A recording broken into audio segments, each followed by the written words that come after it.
Hi friends, நம்ம ஆடிப்பட்ட விதைகள் காமிச்சிடலங்க. அது எல்லாமே இந்த கண்டெய்னரில் தாங்க மாற்ற போகிறேன். எனக்கு வந்து கேமரா பிடிக்கிறதுக்கு கொஞ்சம் வசதி சரியில்லைங்க. அதனால நான் மெதுவாக லைட்டாக காமிக்கிறேன், பார்த்துக்குங்க. எல்லா விதையுமே இந்த ஒரு 6-7 பார்ட்டு நான் வந்து ஃபுல்லாக மண்ணை நிரப்பி வச்சுருக்கேங்க. அதில் தான் வச்சு, ஏன்னா எறும்புகள்லாம் இல்லாமல் இருக்கிறதுக்காக மேலே தூக்கி வச்சுருக்கேன். நான் எப்போயும் வந்து டெய்லி போய் பார்த்துட்டு, இல்லைன்னா எறும்பு பொடியை போட்டுட்டு அதுக்கு மேலே இந்த டப்பை வைக்கணும்.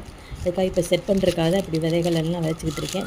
விதைகள் விதைச்சி முடிச்சதுக்கப்புறம் நம்ம அதை ஒரு 2 நாள் விட்டுட்டு அதுக்கப்புறம் பார்த்துட்டு நம்ம பொடிகள்லாம் போட்டு நடுவில் வச்சுக்கலாங்க.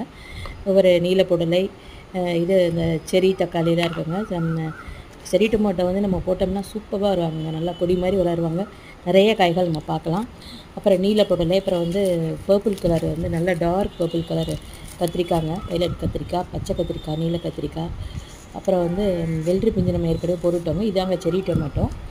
அதுக்கடுத்து வந்துங்க இந்த காமிக்கிற மாதிரிங்க ஃபுல்லாகவே நீலப்புடலை எல்லாமே நம்ம போடுறோங்க. அது மாதிரி செடி பீன்ஸும் நல்லா வந்தாங்க. போன தடவை உங்களுக்கு காமிச்சிடலங்க, நம்ம விதையெடுத்து போட்ட பீன்ஸு அதே மாதிரி இவங்களும் நல்லா வராங்க. பாப்பா எப்படி வளர்ந்து வராங்கன்னு. Happy gardening.